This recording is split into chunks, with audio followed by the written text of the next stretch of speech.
What's up guys, it's me Jeremy. Throughout the years, Riot created loads of really awesome champions, but every now and then something comes out that makes you wonder if maybe they took things just a little bit too far.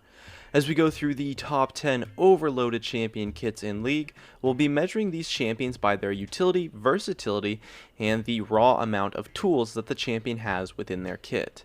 And it is worth mentioning that just because a champion has an overloaded kit does not mean that they are overpowered. In fact, a lot of the champions on this list are reasonably weak right now, and are that way due to massive nerfs they have received as a result of their champion being overloaded. Anyways, let's get started. At number 10, we have Aurelia, and if we take a look at her kit, it's no surprise. With targeted crowd control, true damage, a great gap closer that is extremely versatile since it resets its cooldown on a kill, loads of sustain, and tenacity. Now, Aurelia is maybe a little bit weird for this list because when you play her, she doesn't always feel overloaded, because it's her passive of giving her so much sustain and the super strong passive that gives her tenacity up to as much as 40% that truly makes her overloaded. And because of her kit, she's been super strong for a really long time and has had loads of success at the competitive level. Next up at number 9, it's Nidalee. Any champion that has two forms is bound to have an overloaded skill set simply due to the fact that they technically have 7 abilities, and Nidalee is no exception. Her mobility shines out a lot since it can be both targeted and directional, as well as, let's not forget, her movement speed bonus from her passive, in addition to her traps that can be a great tool for vision, as well as her heal and the attack speed it gives, and percent missing health damage on her takedown, as well as her extremely high range and solid poke, and you're left with a pretty crazy champion. Unlike Aurelia, due to Nidalee's two forms giving her different skill sets, when you play her, she's a really good example of a champion that really feels overloaded, and pretty much all champions that have two forms feel like this too, since there's just so much to do in their kits, and Nidalee's been a fairly dominant champion over the years and has been successful for just about as long as I can remember. And at number 8, we have Rek'Sai. Ever since Rek'Sai was released, she's been a super strong jungle champion, and it's mostly due to the large amount of tools that her kit has to succeed. With an area of effect knockup, strong AoE damage for clearing camps, sustain through her Fury Bar, true damage, passive attack speed, a global teleport, and super good mobility and map movements, and let's not forget, a passive that gives her vision of all enemies near her in a huge radius, and it's no wonder that Rek'Sai has remained one of the strongest jungle picks in the game, and has dominated the meta quite effectively ever since her release. Now, Rek'Sai is actually kind of similar to Aurelia, and while she doesn't really feel super overloaded when you play her, it's the passives and the options that her kit creates that really make her truly overloaded.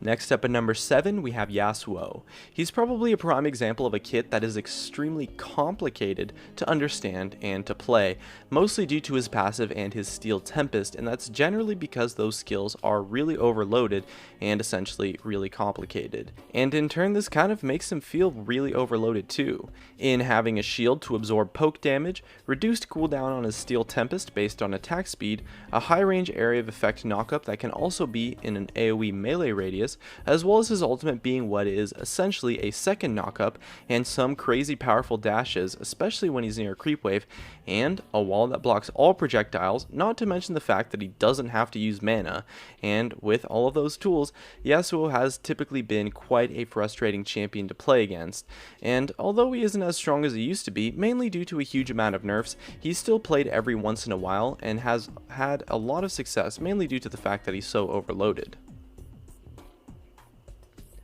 And at number 6, we have Azir. With his passive to give him a ton of attack speed, a slow, 2 knockups in his kit, a shield, super high ranges, and the ability to manipulate where his auto attacks are coming from,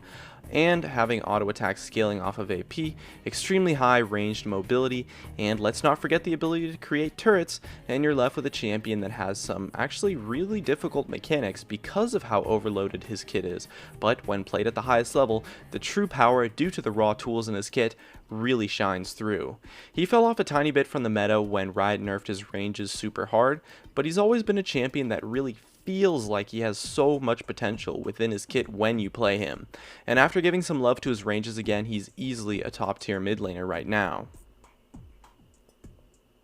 Next at number 5, it's Gnar. Once again, we have a champion who has 2 forms, essentially giving them 7 abilities, and with 2 slows, an AoE knockback, a stun, percent maximum health damage that gives him movement speed, strong mobility, passive attack speed or tankiness depending on his form, as well as not having to use mana for all of this, and having a huge attack speed passive, and we're left with a champion that is quite difficult to play, but has some crazy tools to work with, which as a whole really makes him feel like an overloaded champion when you play him. Gnar has seen loads of success at the competitive level, and even with some nerfs, he's definitely still a really viable option right now. Taking home number 4, it's Lee Sin. And although he isn't really in the meta anymore due to a boatload of nerfs, Lee Sin completely defined the jungle meta for just about 2 solid years. And with insane mobility on 2 spells, percent missing health damage, lifesteal and spell vamp, a great shield, and an AoE slow that also gives vision on the targets, and an area of effect knockup that is targeted, not to mention the fact that he doesn't use mana and his passive gives him huge attack speed and energy, as well as the fact that his cooldowns are quite low and we're left with quite an overloaded champion. His kit used to be a small amount more overloaded as well, with things like armor shred, and so the nerfs actually hurt him a decent amount, and when he was strong, he was like a crazy champion, and the fact that he essentially has 7 abilities as well certainly helps him a lot. And overall, his kit is extremely dynamic and gives you loads of versatility and tools to make plays in your game. And at number 3 we have Jace, and as a champion with 2 forms, it's no wonder that he has quite an overloaded kit. But with an area of effect movement speed gate, crazy high ranges and poke, the ability to get maximum attack speed with his W, a slow on his Q, a knockback and percent max health damage on his E, armor and magic shred, as well as bonus damage and movement speed whenever he changes forms, as well as a gap closer and mana regen in his melee form, and some extra tankiness, and it's no wonder that it took Riot pretty much a whole season of nerfing this guy for him to finally fall off the meta. He's finally starting to come back now a tiny bit that he's getting some buffs, but he's had more than his fair share of dominance in the competitive scene.